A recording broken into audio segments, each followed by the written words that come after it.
윤석열 대통령 탄핵 심판 최후 진술. 존경하는 헌법재판관 여러분, 그리고 이 재판을 관심 가지고 지켜봐 주신 사랑하는 국민 여러분, 작년 12월 3일 비상계엄을 선포한 후 84일이 지났습니다. 제 삶에서 가장 힘든 날들이었지만 감사와 성찰의 시간이기도 했습니다. 저 자신을 다시 돌아보면서 그동안 우리 국민들께 참 과분한 사랑을 받아왔다는 생각이 들었습니다. 감사한 마음이 들면서도 국민께서 일하라고 맡겨주신 시간에 제 일을 하지 못하고 있는 현실이 송구스럽고 가슴이 아팠습니다. 한편으로 많은 국민들께서 여전히 저를 믿어주고 계신 모습에 무거운 책임감도 느꼈습니다. 국민 여러분께 죄송하고 감사하다는 말씀을 먼저 드리고 싶습니다. 제가 비상계엄을 선포하고 몇 시간 후 해제했을 때는 많은 분들께서 이해를 못하셨습니다. 지금도 어리둥절해 하시는 분들이 있을 겁니다. 계엄이라는 단어에서 연상되는 과거의 부정적 기억도 있을 것입니다. 거대 야당과 내란 공작 세력들은 이런 트라우마를 악용하여 국민을 선동하고 있습니다. 그러나 12.3 비상계엄은 과거의 계엄과는 완전히 다른 것입니다. 무력으로 국민을 억압하는 계엄이 아니라 계엄의 형식을 빌린 대국민 호소입니다. 12.3 비상계엄 선포는 이 나라가 지금 망국적 위기 상황에 처해 있음을 선언하는 것이고, 주권자인 국민들께서 상황을 직시하고 이를 극복하는 데 함께 나서 달라는 절박한 호소입니다.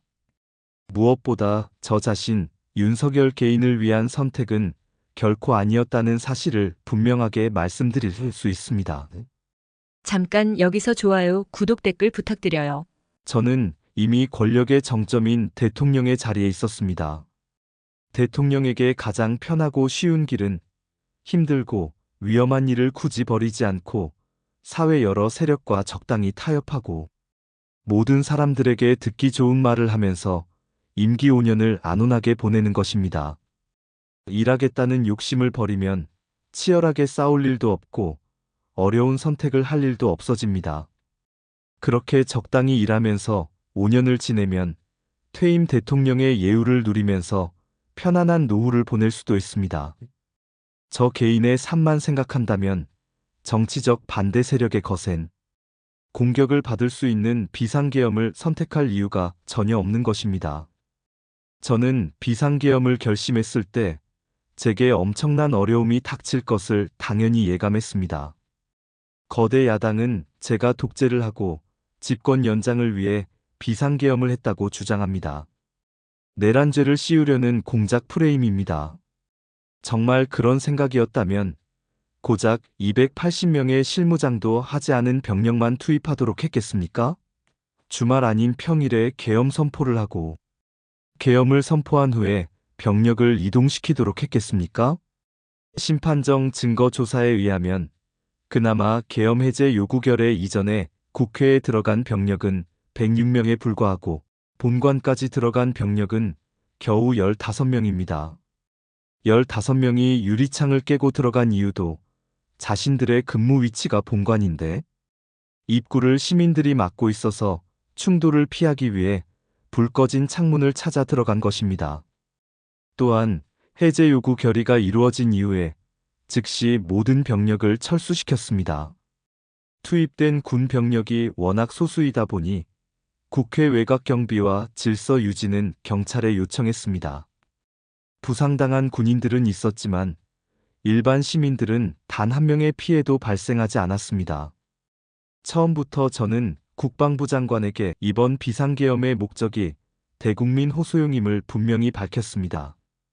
또한 국회의 계엄 해제 요구가 신속히 뒤따를 것이므로 계엄 상태가 오래가지 않을 것이라고 했습니다. 하지만 그런 내용을 사전에 군 지휘관들에게 그대로 알릴 수는 없었습니다.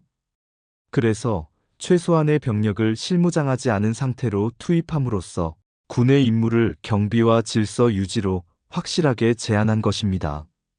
많은 병력이 무장 상태로 투입되면 아무리 조심하고 자제하라고 해도 군중과 충돌하기 쉽습니다.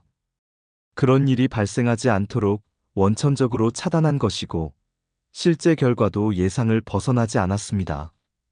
제가 소수병력, 비무장, 경험 있는 장병, 이 세 가지를 국방부 장관에게 명확히 지시한 이유입니다. 그런데도 거대 야당은 이것을 내란이라고 주장하고 있습니다. 병력 투입 시간이 불과 2시간도 안 되는데 2시간짜리 내란이라는 것이 있습니까? 방송으로 전 세계, 전 국민에게 시작한다고 알리고 국회가 그만두라고 한다고 바로 병력을 철수하고 그만두는 내란을 보셨습니까? 대통령이 국회를 장악하고 내란을 일으키려 했다는 거대 야당의 주장은 어떻게든 대통령을 끌어내리기 위한 정략적인 선동 공작일 뿐입니다. 대통령의 법적 권한인 계엄 선포에 따라 계엄 사무를 하고 질서 유지 업무를 담당한 공직자들이 이러한 내란몰이 공작에 의해 지금 고초를 겪고 있는 것을 보며 가슴이 찢어지는 듯합니다. 이분들이 대통령의 장기 독재를 위해 일을 했겠습니까? 대한민국의 현실에서 장기 독재를 상상도 할 수 없다는 사실을 잘 아는 분들이고 이미 자기 분야에서 최고의 위치에 올라 더 바랄 것도 없는 분들입니다. 이분들은 대통령의 법적 권한 행사에 따라 맡은 바 직무를 수행한 것뿐입니다. 헌법재판관 여러분, 그리고 국민 여러분, 대통령의 자리에서 많은 정보를 가지고 국정을 살피다 보면 남들에게는 보이지 않는 것들, 겉으로는 잘 드러나지 않는 문제점들이 많이 보이게 됩니다. 당장은 괜찮아 보여도 얼마 뒤면 큰 위기로 닥칠 일들이 대통령의 시야에는 들어옵니다. 서서히 끓는 소단의 개구리처럼 눈앞의 현실을 깨닫지 못한 채 벼랑 끝으로 가고 있는 이 나라의 현실이 보였습니다. 언제 위기가 아닌 때가 있었냐고 생각하는 분도 있을 겁니다. 하지만 그동안의 위기가 돌발 현안 수준의 위기였다면 지금은 국가 존립의 위기, 총체적 시스템의 위기라는 점에서 그 차원이 완전히 다릅니다.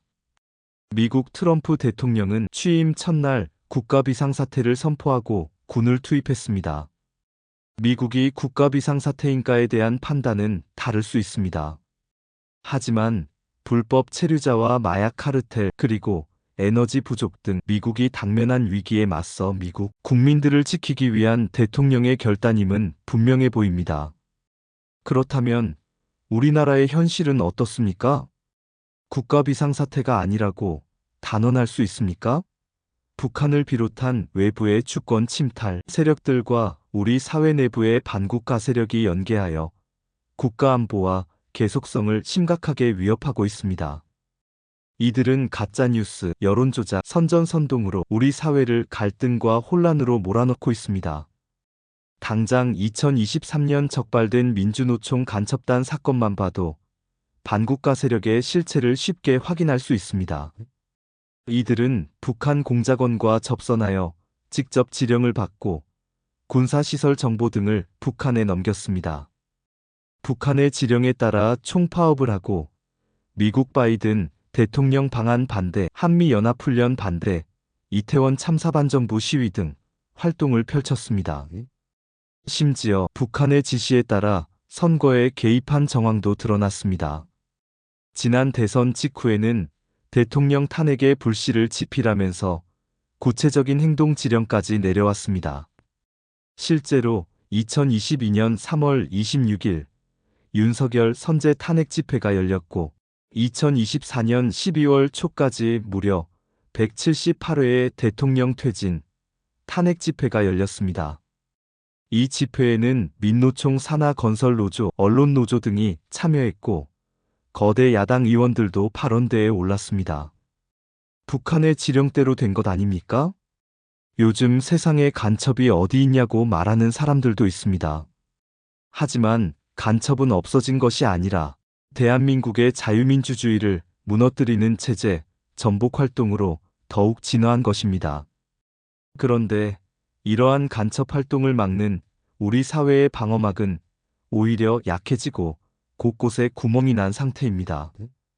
지난 민주당 정권의 입법 강행으로 2024년 1월부터 국정원의 대공수사권이 박탈되고 말았습니다. 간첩단 사건은 노하우를 가진 기관에서 장기간 치밀하게 내사, 수사를 해야 합니다. 그런데 제대로 준비할 시간도 없이 전문성과 경험이 부족한 경찰의 대공수사권이 넘어가 버렸습니다. 간첩이 활개치는 환경을 만든 것입니다. 게다가 애써 잡아도 재판이 장기간 방치되는 상황까지 발생하고 있습니다. 현재 재판이 진행 중인 간첩 사건이 민노총 간첩단, 창원 간첩단, 청주 간첩단, 제주 간첩단 등 사건이나 됩니다. 그런데 청주 간첩단 사건은 1심 판결까지 29개월이 넘게 걸렸고, 민노총 간첩단 사건도 1심 판결에 1년 6개월이 걸렸습니다. 이들은 구속기간 만료 후 석방되어 1심 판결로 법정 구속이 될 때까지 버젓이 거리를 활보하고 다녔습니다. 현재 창원 간첩단 사건은 2년 가까이 재판이 중단되어 있고, 제주 간첩단 사건도 1년 10개월째 재판이 파행 중입니다.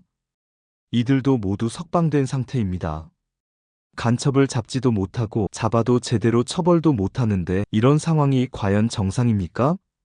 그런데도 거대 야당은 민노총을 옹호하기 바쁘고 국정원 대공수사권 박탈에 이어 국가보안법 폐지까지 주장하고 있습니다.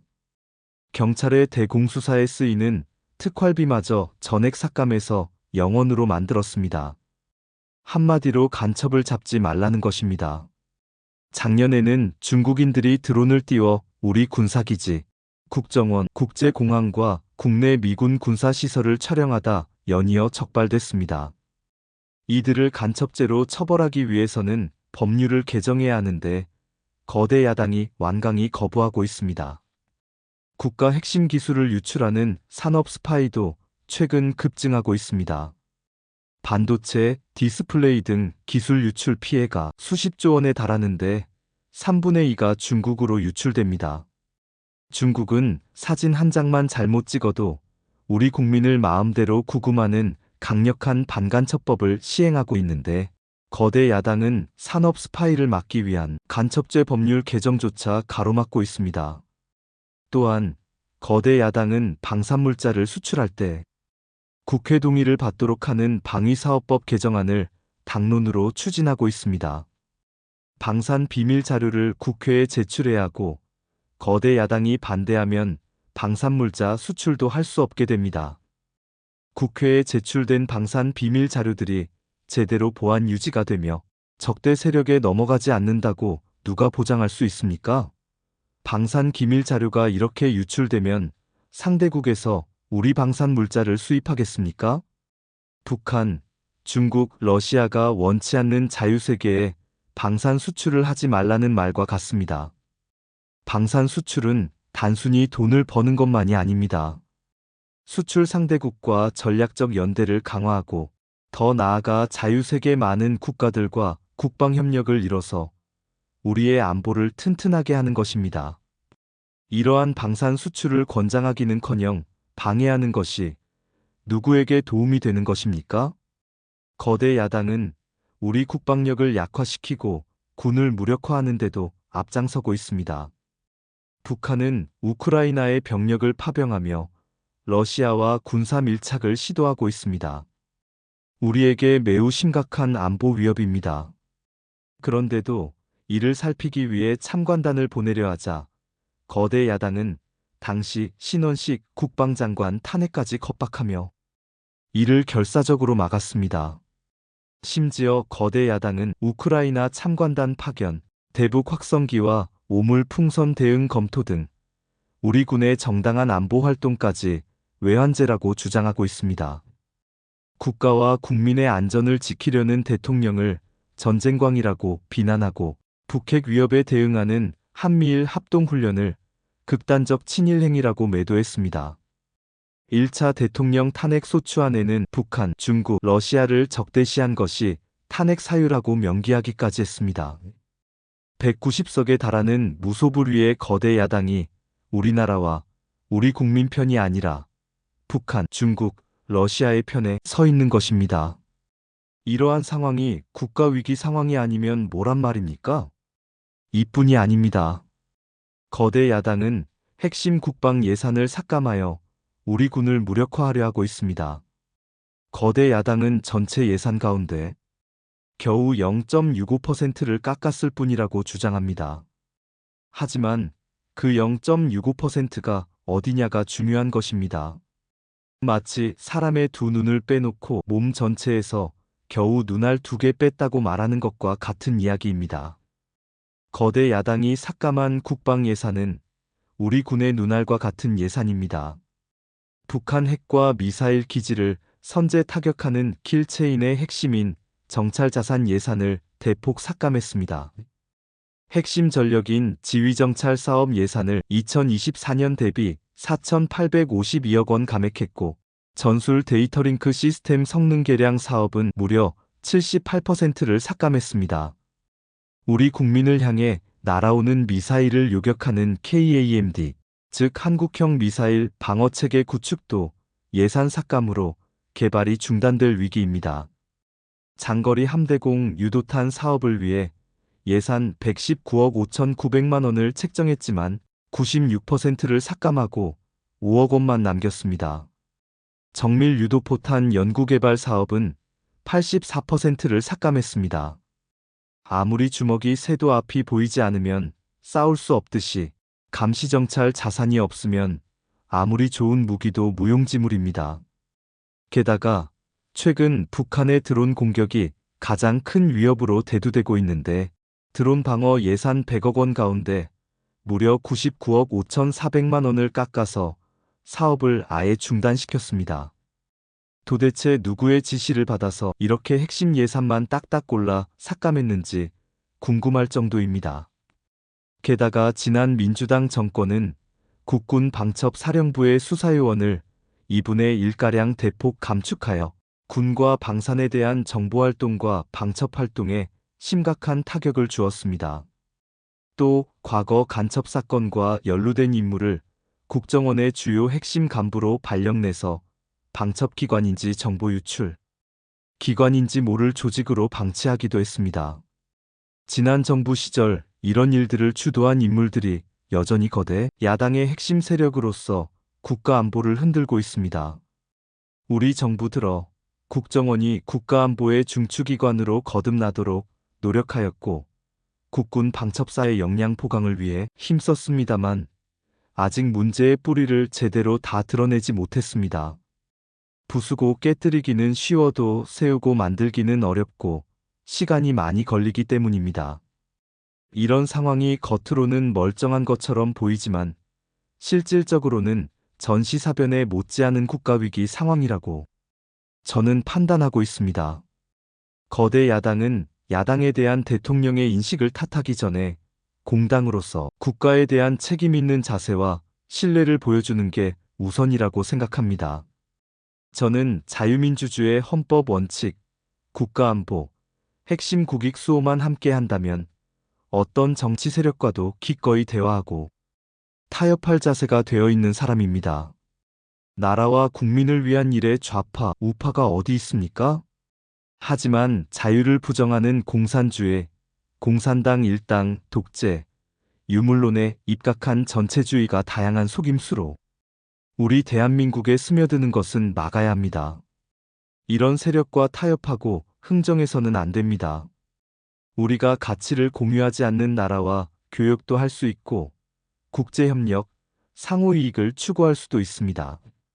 하지만 우리 정치 체제에 영향을 미치고 스며드는 것은 막아야 합니다. 그것이 국방안보만큼 중요한 정치안보입니다. 바로 자유민주주의를 지키는 길입니다. 자유민주주의 국가의 공당이라면 이런 세력을 옹호하고 이런 세력과 손잡는 일은 절대 해서는 안 되는 것입니다. 헌법재판관 여러분, 그리고 국민 여러분, 거대 야당은 제가 취임하기도 전부터 대통령 선제 탄핵을 주장했고, 줄탄핵, 입법 폭주, 예산 폭거로 정부의 기능을 마비시켜 왔습니다. 거대 야당은 이러한 폭주까지도 국회의 정당한 권한 행사라고 강변합니다. 그러나 국회의 헌법적 권한은 국민을 위해 쓰라고 부여된 것입니다. 자신들의 정치적 목적을 위해 정부 기능을 마비시키는데 그 권한을 악용한다면 이는 헌정 질서를 붕괴시키는 국헌문란의 다름 아닙니다. 또한 거대 야당은 제가 비상계엄으로 국회의 권능을 마비시키려 했다며 내란몰이를 계속하고 있습니다. 하지만 거대 야당은 제가 대통령에 취임한 후 지금까지 지속적으로 끈질기게 정부의 권능을 마비시켜 왔습니다. 마치 정부를 마비시키는 것이 유일한 목표인 것처럼 국회의 권한을 마구 휘둘러 왔습니다. 국회의원과 직원들의 출입도 막지 않았고 국회 의결도 전혀 방해하지 않은 이 시간 반짜리 비상계엄과 정부 출범 이후 2년 반 동안 줄탄핵, 입법 예산 폭거로 정부를 마비시켜온 거대 야당 가운데 어느 쪽이 상대의 권능을 마비시키고 침해한 것입니까? 거대 야당은 국무위원은 물론이고 방통위원장, 검사, 감사원장에 이르기까지 탄핵하고 또 탄핵했습니다. 탄핵 사유가 되는지 여부는 전혀 중요하지 않았습니다. 심지어 거대 야당 대표를 노려봤다고 장관을 탄핵하기도 했습니다. 일단 탄핵해서 직무를 정지시켜 놓고 정작 헌재 탄핵 심판에서는 탄핵 사유를 변경하는 황당한 일도 반복해왔습니다. 얼마 전 중앙지검장 등 검사들에 대한 탄핵 심판을 재판관 여러분께서 직접 진행하시지 않았습니까? 기자회견장에서 거짓말을 했다는데 실제로는 그 기자회견에 나오지도 않았고 국정감사에서 허위 증언을 했다는데 정작 국정감사에 출석하지도 않았습니다. 기본적인 탄핵 사유조차 틀렸는데도 일단 직무부터 정지시키고 보는 것입니다. 이것이 과연 정상적인 일입니까? 거대 야당의 공직자 줄탄핵은 정부의 기능을 마비시키는 차원을 넘어 헌정질서 붕괴로 치닫고 있습니다. 이태원 참사가 발생하자 거대 야당은 연일 진상규명을 외치면서 참사를 정쟁에 이용했습니다. 급기야 행정안전부 장관을 탄핵했습니다. 당시 북한이 민노총 간첩단에게 보낸 지령문에 이런 내용이 있습니다. 이번 특대형 참사를 계기로 사회 내부의 세월호 참사 진상규명 투쟁과 같은 정세 국면을 조성하는 데 중점을 두고 각계각층의 분노를 최대한 분출시켜라. 거대 야당이 북한 지령을 받은 간첩단과 사실상 똑같은 일을 벌인 것입니다. 이야말로 사회의 갈등과 혼란을 키우는 선동탄핵이라 할 것입니다. 거대 야당은 자신들의 당대표를 수사하는 검사들도 줄줄이 탄핵하고 서울중앙지검장까지 탄핵했습니다. 검사 탄핵은 그 자체로도 수사 방해지만 검사 탄핵을 지켜보는 판사들에 대한 겁박이 되기 마련입니다. 야당 대표에 대한 검찰 수사를 막고 야당 대표의 범죄를 심판할 판사들까지 압박하기 위한 방탄 탄핵인 것입니다. 급기야 거대 야당은 지난 정부의 이적 행위를 감사하던 감사원장까지 탄핵했습니다. 거대 야당은 감사원장 탄핵 소추안에 사드 정식 배치 고의 지연 의혹 감사를 탄핵 사유로 포함시켰습니다.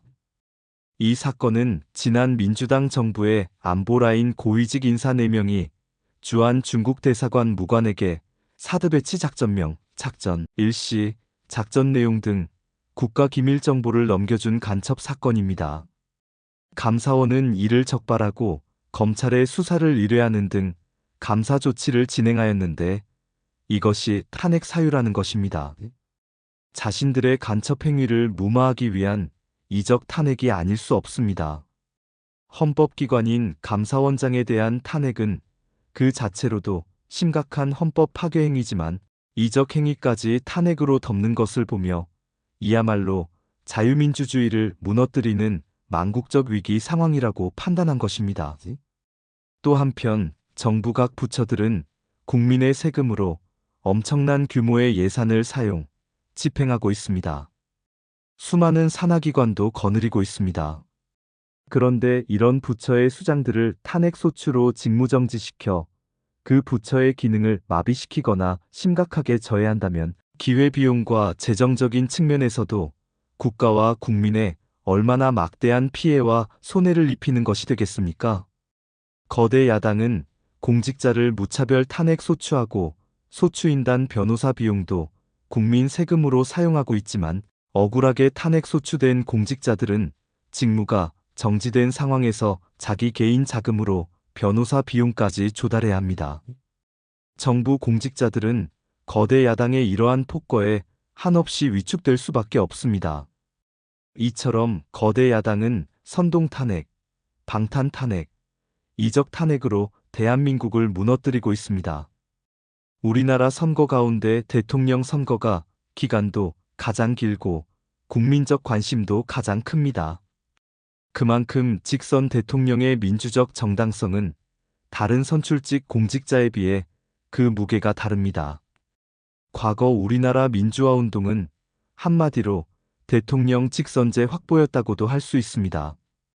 그런데 거대 야당은 대선이 끝나자마자 동조 세력과 연대하여 아직 취임도 하지 않은 대통령 당선자를 상대로 선제 탄핵, 퇴진 운동을 벌이기 시작했고, 지난 2년 반 동안 오로지 대통령 끌어내리기를 목표로 한 정부 공직자 줄탄핵, 입법과 예산 폭거를 계속해왔습니다.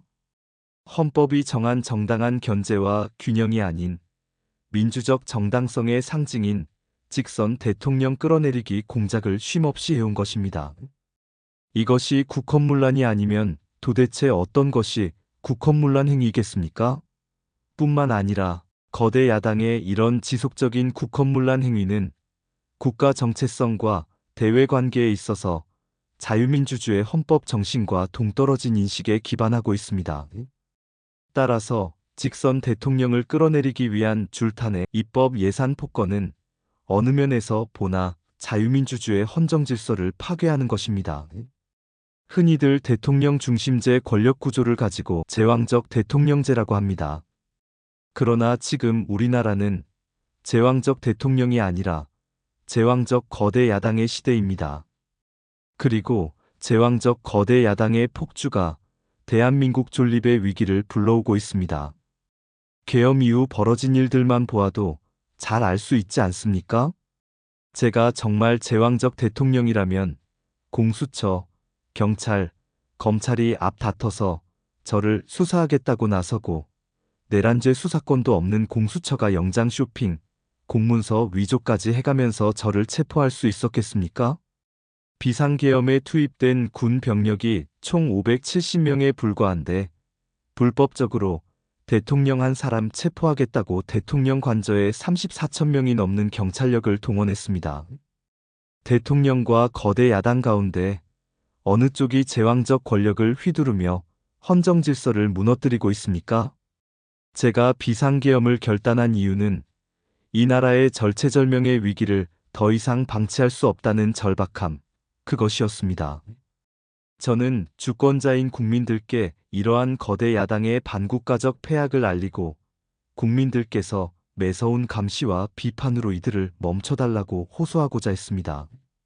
국정마비와 자유민주주의 헌정질서 붕괴를 막고 국가 기능을 정상화하기 위해 절박한 심정으로 비상계엄을 선포한 것입니다. 12.3 비상계엄 선포는 국가가 위기 상황과 비상사태에 처해 있음을 선언한 것입니다. 국민을 억압하고 기본권을 제한하려는 것이 아니라 주권자인 국민께서 비상사태의 극복에 직접 나서주십사 하는 간절한 호소입니다. 그런데 거대 야당은 제가 국회의 요구에 따라 계엄을 해제한 그날부터 탄핵 시동을 걸었습니다. 하지만 비상계엄은 범죄가 아니고 국가위기를 극복하기 위한 대통령의 합법적 권한 행사입니다.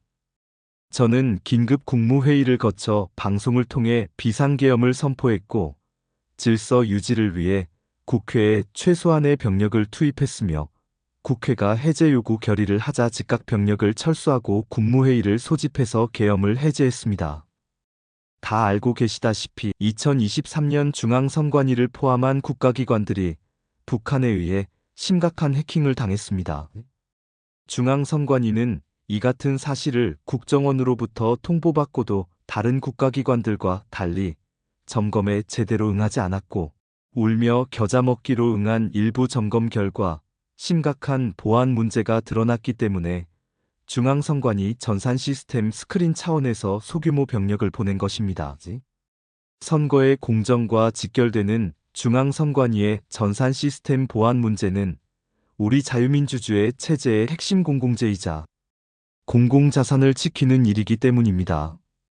더구나 선거 소송에서 드러난 다량의 가짜 부정 투표용지, 그리고 투표 결과가 도저히 납득하기 어렵다는 통계학과 수리과학적 논거 등에 비추어 중앙선관위의 전산 시스템에 대한 투명한 점검 필요성이 꾸준히 제기되어 왔습니다. 이런 조치들의 어떤 부분이 내란이고 범죄라는 것인지 도대체 이해할 수가 없습니다. 비상계엄 자체가 불법이라면 계엄법은 왜 있으며 합동참모본부의 계엄관은 왜 존재합니까? 헌법재판관 여러분, 그리고 국민 여러분, 저는 2021년 6월 29일 처음으로 정치 참여를 선언했습니다. 대통령이라는 자리가 영광의 길이 아니라 형극의 길이라는 사실을 잘 알고 있었습니다. 대통령직을 아주 가까이에서 지켜보신 어떤 분은 우리나라 대통령직은 저주의 길이라면서 저를 만류하시기도 했습니다. 그러나 자유민주주의라는 헌정 질서가 무너지고 있는 상황에서 나라를 지키고 싶어 정치를 시작했습니다. 그때 정치 참여를 선언하면서 국민께 드린 약속이 있습니다. 우리의 미래를 짊어질 청년들, 국가를 위해 희생한 분들, 산업화에 일생을 바친 분들, 민주화에 헌신하고도 묵묵히 살아가는 분들, 성실하게 세금을 내는 분들, 이런 국민들이 분노하지 않는 나라를 만들겠다는 약속이었습니다. 청년들이 마음껏 뛰는 역동적인 나라, 자유와 창의가 넘치는 혁신의 나라, 약자가 기죽지 않는 따뜻한 나라, 국제사회와 가치를 공유하고 책임을 다하는 나라를 만들겠다고 국민께 약속을 드렸습니다. 거대 의석과 이권 카르텔이 나라의 주인 노릇을 하는 데 맞서 빼앗긴 주권을 되찾아드리겠다고 국민 앞에서 다짐을 했습니다. 그날 이후 지금까지 단 한순간도 이 약속을 잊은 적이 없습니다. 국민의 선택을 받아 대통령이 된 후 이 약속을 지키기 위해 쉼없이 노력하고 또 노력했습니다. 무엇 하나 쉬운 일이 없었습니다. 글로벌 복합위기로 인한 대외 환경의 어려움이 계속됐습니다. 지난 민주당 정부의 잘못된 소주성 정책과 부동산 정책은 우리 경제와 민생의 문제를 풀어가는데 계속 발목을 잡았습니다.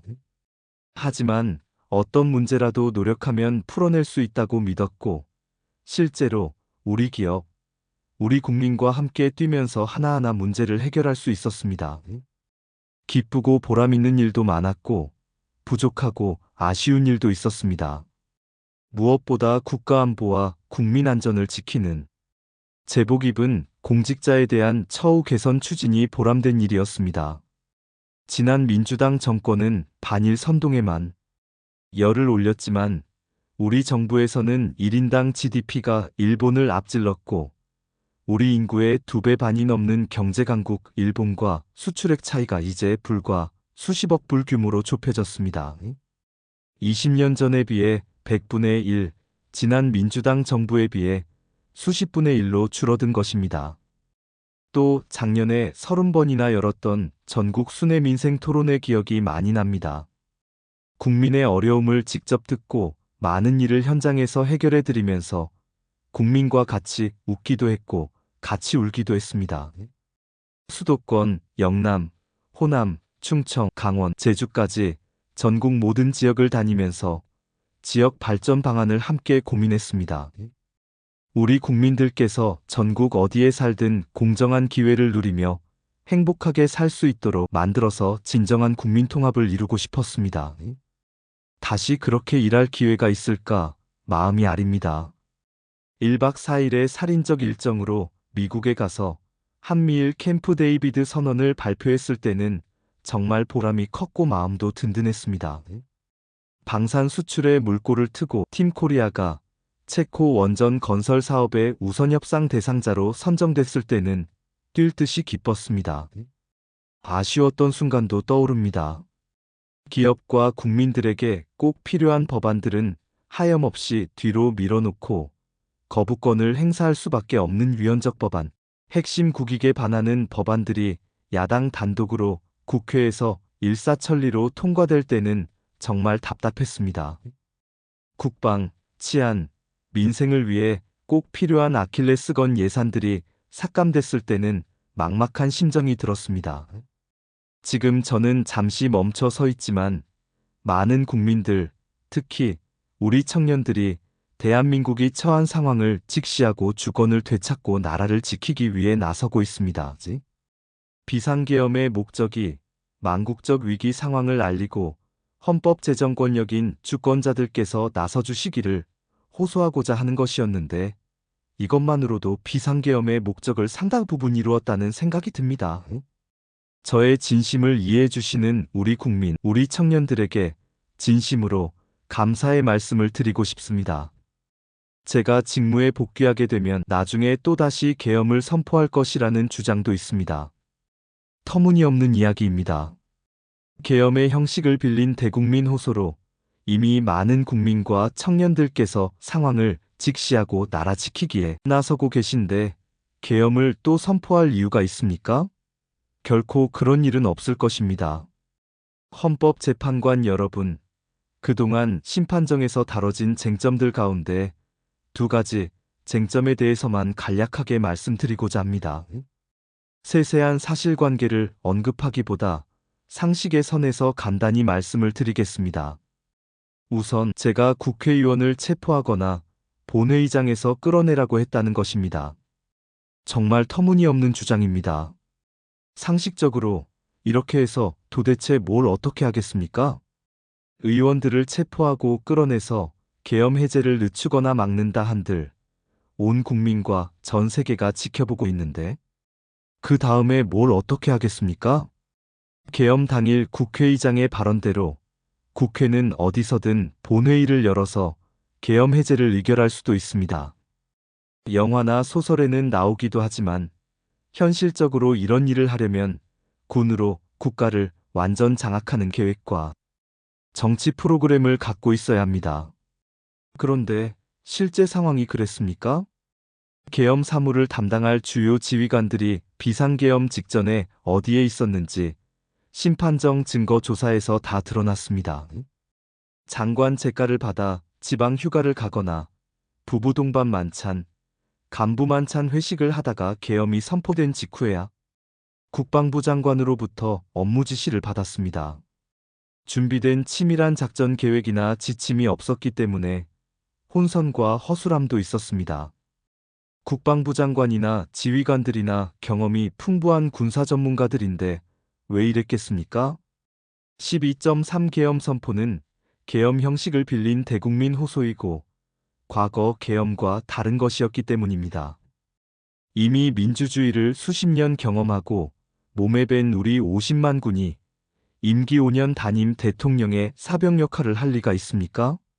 제가 비상계엄을 선포한 이유는 오로지 주권자인 국민들에게 국회의 망국적 독재로 나라가 위기에 빠졌으니 이를 인식하시고 감시와 비판의 견제를 직접 해주십사 하는 것이었습니다. 공화국의 대의제 위기에 헌법 제정 권력인 주권자가 직접 나서달라는 호소였습니다. 의원을 체포하거나 끌어내라고 했다는 주장은 국회에 280명의 질서 유지 병력만 계획한 상태에서 전혀 앞뒤가 맞지 않는 이야기입니다. 국회가 비어있는 주말도 아니고 회기 중인 평일에 이런 병력으로 정말 말이 안 되는 이야기입니다. 국회의원만 300명이고 국회 직원들과 보좌진을 합치면 몇천 명이 넘습니다.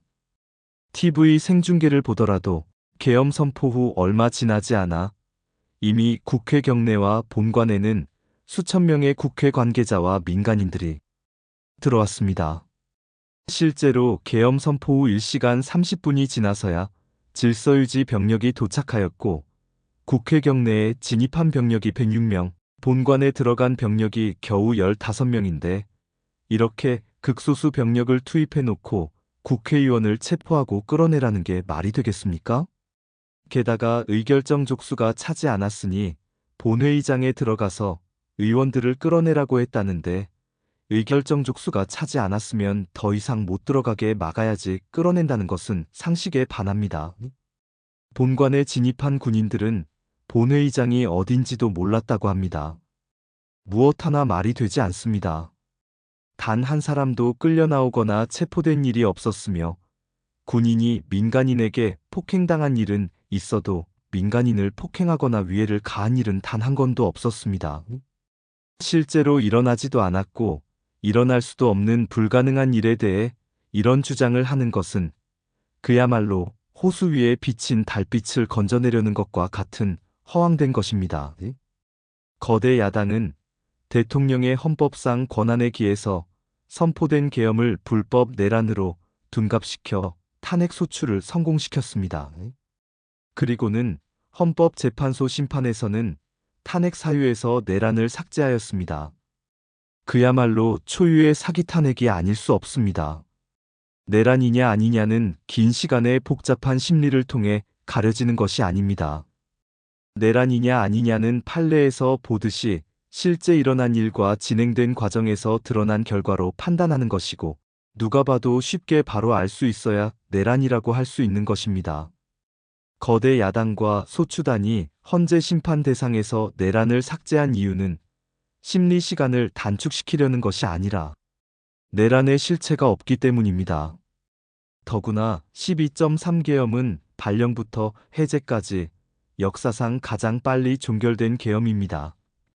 그러다 보니 계엄사령부 조직도 구성되지 못했고 예하수사본부 조직도 만들어지지 못한 채 그냥 계엄이 종료되었습니다. 겨우 몇 시간 평화적으로 진행된 계엄을 내란이라고 볼 수 없는 것입니다. 이어서 비상계엄 국무회의에 대해 말씀을 드리겠습니다. 계엄 당일 국무회의는 국무회의로 볼 수 없다는 주장이 있습니다. 그런데 국무회의를 할 것이 아니었다면 12월 3일 밤에 국무위원들이 대통령실에 도대체 왜 온 것입니까? 국무회의가 아니라 간담회 정도였다는 주장도 있습니다만 그날 상황이 간담회할 상황입니까? 간담회는 의사정 족수도 없는데 왜 국무회의 의사정 족수가 찰 때까지 기다렸겠습니까? 당일 저녁 8시 30분부터 국무위원들이 차례로 오기 시작했고 저는 국무위원들에게 비상계엄에 대해 설명하고 국방부 장관이 계엄의 개요가 기재된 비상계엄 선포문을 나눠주었습니다. 국무위원들은 경제적, 외교적으로 어려움이 있을 수 있다고 우려했고 저는 대통령으로서 각 부처를 관장하는 국무위원들의 생각과 다른 생각을 가지고 있으며 국가가 비상 상황이고 비상 조치가 필요함을 설명했습니다. 그리고 각 부처 장관의 우려 사항, 예를 들어 경제부총리의 금융시장 혼란 우려와 외교부 장관의 우방국 관계 우려는 걱정하지 말라고 했습니다. 국무위원들이 과거의 계엄을 연상하고 있어서 저는 걱정하지 말라고 한 것입니다. 의사정족수 충족 이후 국무회의 시간은 5분이었지만 그 전에 이미 충분히 논의를 한 것입니다. 다음 날 새벽 계엄 해제 국무회의는 소요 시간이 단 1분이었습니다. 실제 정례, 주례 국무회의의 경우에도 모두 발언, 마무리 발언 등을 하고 많은 안건을 다루기 때문에 1시간가량 걸리지만 개별 안건의 심의 시간은 극히 짧습니다. 또한 비상계엄을 위한 국무회의를 정례, 주례 국무회의처럼 할 수는 없습니다. 보안 유지가 중요하고 그렇게 해야 혼란도 줄이고 질서유지 병력도 최소화할 수 있기 때문입니다. 이상민 전 행안부 장관은 지난 심판정에서 국무회의를 100여 차례 참석했지만 이번 국무회의처럼 실질적으로 열띤 토론이나 의사 전달이 있었던 것은 처음이라고 증언했습니다. 국무회의 배석을 위해 비서실장과 안보실장을 대통령실로 나오도록 했고 국가안보의 문제이기도 해서 국정원장도 참석시켰습니다. 1993년 8월 13일 김영삼 대통령께서 긴급 재정경제명령으로 금융실명제를 발표했을 당시에도 국무위원들은 소집 직전까지 발표한다는 사실 자체를 몰랐고 국무회의록도 사후에 작성됐습니다. 그때 상황은 이인재 당시 노동부 장관께서 이미 자세히 설명하신 바 있습니다. 그러나 아무도 이를 두고 국무회의가 없었다고 하지 않았고 당시 헌법재판소는 긴급명령 발동을 모두 합헌이라고 결정했습니다. 그 밖에 여러 쟁점들에 대해서는 변호인단의 변론으로 가름하겠습니다. 헌법재판관 여러분, 그리고 국민 여러분, 저는 언젠가 해야 하고 누군가 해야 하는 일이라면 지금 제가 하겠다는 마음으로 대통령직을 수행해 왔습니다. 그래서 임기 전반부 동안 역대 정부들이 표를 잃을까봐 하지 못했던 교육, 노동, 연금의 3대 개혁을 중심으로 국정개혁 과제를 과감하게 추진했습니다. 30년 동안 지지부진했던 유보통합의 첫걸음을 떼었고 늘봄학교와 융복합 고등교육, 그리고 지역 산업과의 연계 강화를 위한 과감한 권한 이전 등 교육개혁의 기틀을 마련했습니다. 노사법치의 틀을 새롭게 세우고 4차 산업혁명 시대에 적응하기 위한 노동 유연화와 노동보호의 노동개혁 물꼬도 텄습니다. 국가적 난제였던 연금개혁도 역대 정부 최초로 방대한 수리 분석과 심층 여론조사를 진행하였고 수용성이 높은 방안을 만들어서 국회에 제출했습니다. 대통령 임기 초반에는 국민과 유권자에게 약속한 공약과 국정과제의 실천, 민생의 영향이 큰 사회개혁의 추진이 우선이기 때문에 이러한 스케줄에 맞춰 일해온 것입니다. 어느 정권이나 임기 초기에는 선거 공약과 국정과제 이행이 우선이므로 정치개혁에는 신경 쓸 여력이 없습니다. 그러다가 전직 대통령들의 5년 임기가 금방 다 지나갔고 변화된 시대에 맞지 않는 87체제가 여전히 유지되고 있습니다. 정치가 국민을 불편하게 만들고 국가의 발전을 가로막고 있습니다. 또 국가의 미래를 결정하는 일에 미래의 주역인 청년들이 참여할 수 있도록 정치와 행정의 문턱을 더 낮춰야 합니다. 제가 직무에 복귀하게 된다면 먼저 87체제를 우리 몸에 맞추고 미래 세대에게 제대로 된 나라를 물려주기 위한 개헌과 정치개혁의 추진에 임기 후반부를 집중하려고 합니다. 저는 이미 대통령직을 시작할 때부터 임기 중반 이후에는 개헌과 선거제 등 정치개혁을 추진하겠다는 계획을 가지고 있었습니다. 현직 대통령의 희생과 결단 없이는 헌법 개정과 정치개혁을 할 수 없으니 내가 이를 해내자고 생각했던 것입니다. 저는 여러 전직 대통령들이 후보 시절 공약하고도 이행하지 못한 청와대 국민 반환도 당선 직후 바로 추진하고 이행한 바 있습니다. 자녀 임기에 연연해 하지 않고 개헌과 정치개혁을 마지막 사명으로 생각하여 87체제 개선에 최선을 다할 것입니다. 국민의 뜻을 모아 조속히 개헌을 추진하여 우리 사회 변화에 잘 맞는 헌법과 정치구조를 탄생시키는데 신명을 다하겠습니다. 개헌과 정치개혁 과정에서 국민통합을 이루는데도 노력을 다할 것입니다. 결국 국민통합은 헌법과 헌법 가치를 통해 이루어지는 만큼 개헌과 정치개혁이 올바르게 추진되면 그 과정에서 갈라지고 분열된 국민들이 통합될 것이라고 믿습니다. 그렇게 되면 현행 헌법상 자녀 임기에 연연해 할 이유가 없고 오히려 제게는 크나큰 영광이라고 생각합니다. 그리고 국정 업무에 대해서는 급변하는 국제 정세와 글로벌 복합위기 상황을 감안하여 대통령은 대외 관계에 치중하고 국내 문제는 총리에게 권한을 대폭 넘길 생각입니다. 우리 경제는 다른 어느 나라보다 대외 의존도가 매우 높습니다. 특히 미국 트럼프 행정부 출범 이후 국제 질서의 급변과 글로벌 경제, 안보의 불확실성에 크게 영향을 받을 수밖에 없습니다. 지금 우리가 국가 노선을 어떻게 선택하느냐에 따라 위기가 기회가 될 수도 있고 돌이킬 수 없는 재앙을 맞을 수도 있습니다. 글로벌 중추 외교 기조로 역대 가장 강력한 한미 동맹을 구축하고 한미일 협력을 이끌어냈던 경험으로 대외 관계에서 국익을 지키는 일에 매진하겠습니다. 존경하는 헌법재판관 여러분, 먼저 촉박한 일정의 탄핵 심판이었지만 충실한 심리에 애써주신 헌법재판관님들께 깊이 감사드립니다.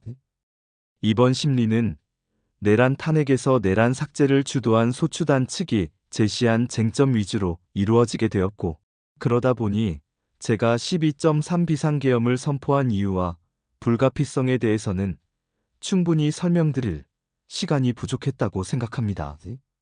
서면으로 성실하게 관련 자료를 제출하였으니 대통령으로서 고뇌의 결단을 한 이유를 깊이 생각해 주시기 바랍니다. 또 많은 국가 기밀 정보를 다루는 대통령으로서 재판관님들께 모두 설명드릴 수 없는 부분에까지 재판관님들의 지혜와 해안이 미칠 것이라 믿습니다.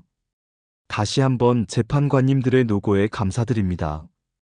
사랑하는 대한민국 국민 여러분, 국가와 국민을 위한 계엄이었지만 그 과정에서 소중한 국민 여러분께 혼란과 불편을 끼쳐드린 점 진심으로 죄송스럽게 생각합니다. 저의 구속 과정에서 벌어진 일들로 어려운 상황에 처한 청년들도 있습니다. 옳고 그름에 앞서서 너무나 마음이 아프고 미안합니다. 저는 대통령에 출마할 때 나라를 위해 목숨을 바치겠다고 결심을 했습니다. 지난 12.3 계엄과 탄핵소추 이후 엄동설안에 저를 지키겠다며 거리로 나선 국민들을 보았습니다.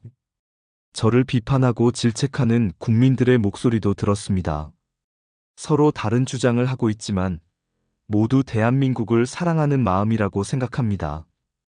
부족한 저를 지금까지 믿어주시고 응원을 보내주고 계신 국민 여러분께 진심으로 감사드립니다. 저의 잘못을 꾸짖는 국민의 질책도 가슴에 깊이 새기겠습니다. 새로운 대한민국으로 도약하는 디딤돌이 될 수 있도록 모든 노력을 다하겠습니다. 감사합니다. 감사합니다. 여기서 좋아요, 구독, 댓글 부탁드려요.